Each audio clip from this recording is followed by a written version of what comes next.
5, 4, 3, 2, 1, 0.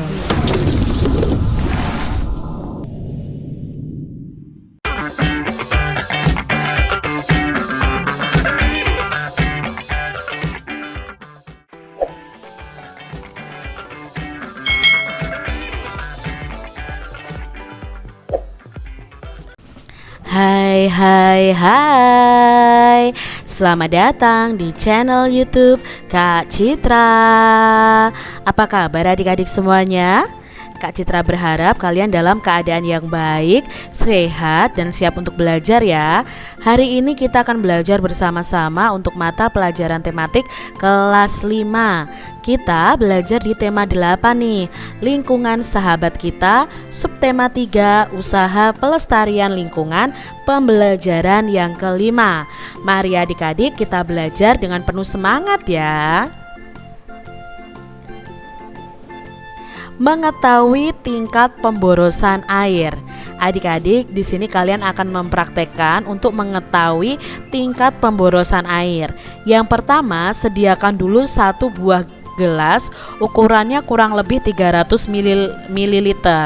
Lalu yang kedua, bukalah keran air sekecil mungkin sehingga air hanya menetes perlahan-lahan. Apabila tidak ada keran air di sekolahmu, dapat diganti dengan penampungan air, misalnya ember atau kaleng bekas. Buatlah lubang kecil pada penampungan air itu. Kemudian isilah dengan air hingga penuh. Usahakan lubang itu cukup kecil sehingga air hanya keluar dengan menetes. Tampunglah tetesan air tersebut hingga gelasnya penuh. Gunakan air yang kamu tampung untuk mencuci piring atau menyiram tanaman. Catatlah waktu yang diperlukan oleh tetesan air untuk memenuhi gelas tersebut adik-adik. Seandainya keran atau tandon air di rumahmu bocor sehingga air menetes seperti pada percobaan ini, berapa liter air yang terbuang sia-sia selama 1 hari atau selama 24 jam. Nah, tuliskan laporan kalian dan kesimpulan kegiatan ini di buku tulis kalian masing-masing. Contoh laporannya seperti ini adik-adik. Tujuan percobaannya adalah mengidentifikasi tingkat pemborosan ya, ini pemborosan air. Lalu alat dan bahannya ada 1 buah gelas, lalu 1 buah bak mandi dan tampungan air. Langkah-langkah percobaannya bagaimana? Ya, langkah-langkah percobaannya yang Kak Citra sebutkan tadi. Lalu hasil percobaannya ternyata gelas itu penuh dalam waktu sekitar setengah jam saja, padahal hanya menetes airnya. Jika kebocoran air selama 24 jam, maka akan ada sekitar 48 gelas air yang akan terbuang sia-sia adik-adik. Nah, kesimpulan dari kegiatan ini adalah banyak sekali pemborosan air yang terjadi di sekitar kita.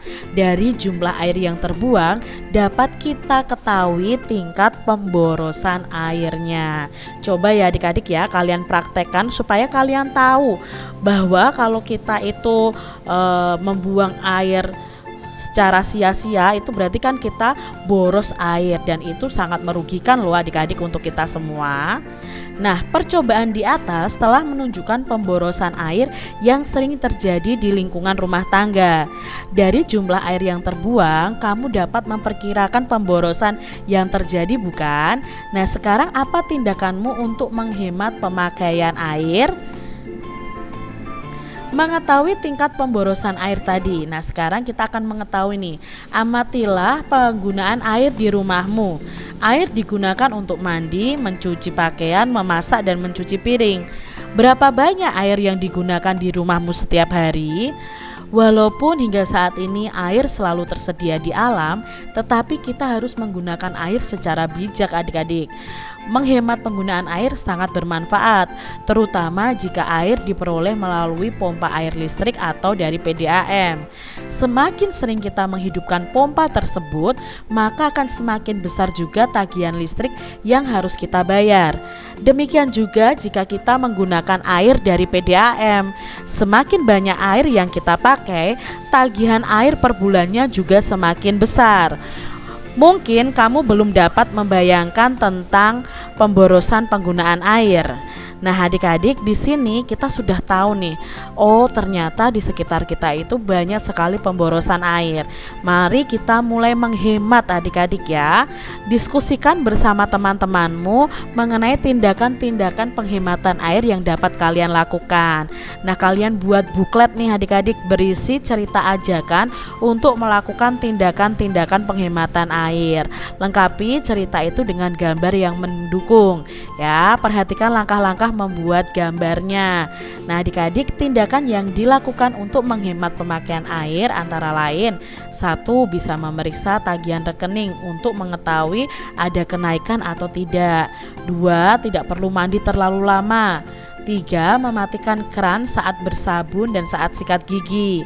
4. Mencuci baju saat mesin cucinya sudah penuh dengan cucian, tidak hanya 1-2 baju lalu mencucinya pakai mesin cuci adik-adik. Itu boros listrik juga boros air adik-adik. Menutup keran dengan sempurna sehingga tidak ada air yang menetes. Menggunakan kembali air bekas cucian.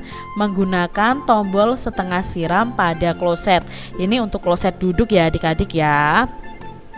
Nah, kalian bisa membuat buklet ya. Buklet itu kan buku kecil ya, istilahnya seperti itu, dengan gambar-gambar seperti ini adik-adik. Mulailah menghemat air dengan cara yang mudah. Nah, nanti halaman pertama kalian buat gambarnya, ditempel, lalu diberi tulisan, oh untuk menghemat air periksa tagihan air ya. Kalian bisa buat buklet dan gambarnya kalian variasi sendiri. Langkah-langkah membuat gambar cerita nih adik-adik. Yang pertama, persiapan bahan dan alatnya. Jadi sebelum menyiapkan bahan dan alatnya, sebaiknya kamu tentukan dulu jenis teknik yang akan kamu gunakan. Apakah teknik basah atau teknik kering. Nah, setelah itu persiapkan alat dan bahannya. Kalau teknik basah otomatis kalian menggunakan cat air. Tapi kalau teknik kering kalian bisa menggunakan pensil warna maupun krayon adik-adik. Berikutnya, menentukan tema adik-adik. Nah, pemilihan tema akan menentukan gambar yang akan dibuat. Penentuan tema itu dapat dilakukan dengan melihat lingkungan sekitar atau pengalaman diri sendiri dan orang lain. Yang ketiga, langkahnya adalah pembuatan sketsa. Setelah menentukan tema, langkah selanjutnya yaitu kalian membuat sketsa. Sketsa ini sebaiknya dibuat lebih dari satu agar kita dapat memilih yang terbaik. Nah, sketsa ini kalian gambar menggunakan pensil supaya mudah dihapus adik-adik. Langkah berikutnya adalah penyelesaian gambar. Nah, dari beberapa sketsa yang dibuat itu dapat dipilih satu yang menurutmu paling baik.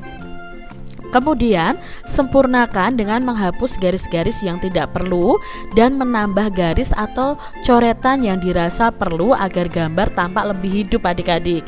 Jika sudah mantap, warnailah gambarmu dengan rapi. Kamu dapat mewarnai dengan teknik basah atau dengan teknik kering. Nah, pewarnaan dengan teknik basah itu menggunakan cat air, cat minyak, dan tinta. Sebaliknya, pewarnaan dengan teknik kering itu menggunakan pensil warna, krayon, dan oil pastel. Demikian tadi adik-adik pembahasan kita di tema 8, subtema 3 pembelajaran yang kelima. Semoga video pembelajaran ini bermanfaat untuk adik-adik semuanya, dan sampai jumpa lagi di video pembelajaran Kak Citra selanjutnya. Tuhan memberkati. Jangan lupa tekan tombol subscribe, lalu tekan loncengnya, tekan juga tombol like, lalu share ke media sosial kalian. Jangan lupa untuk ikuti media sosial Kak Citra. Terima kasih.